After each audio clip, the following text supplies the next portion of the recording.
আসসালামু আলাইকুম সকলকে। খালিয়া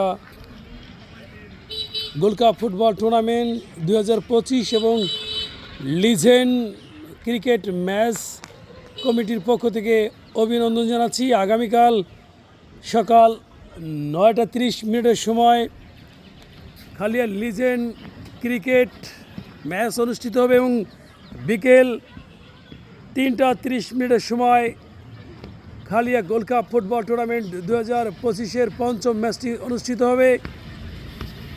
সকলকে খেলা দেখার জন্য আমন্ত্রণ জানিয়েছে বিশিষ্ট ক্রীড়াবিদ আমিনুল হাওলাদার এবং স্পন্সর বাই মাদারীপুর জেলার রাজুর উপজেলার পাইকপাড়া ইউনিয়নের দিঘুলিয়া গ্রামের কৃতি সন্তান শেখ লিটন সেবা ফাউন্ডেশন পরিচালক দুবাই প্রবাসী শেখ লিটন। খেলাটি সরাসরি B7 নিউজ টিভির মাধ্যমে লাইভ সম্প্রচার করা হবে। খেলা দেখার জন্য আমন্ত্রণ জানিয়েছে কর্তৃপক্ষ। ধন্যবাদ।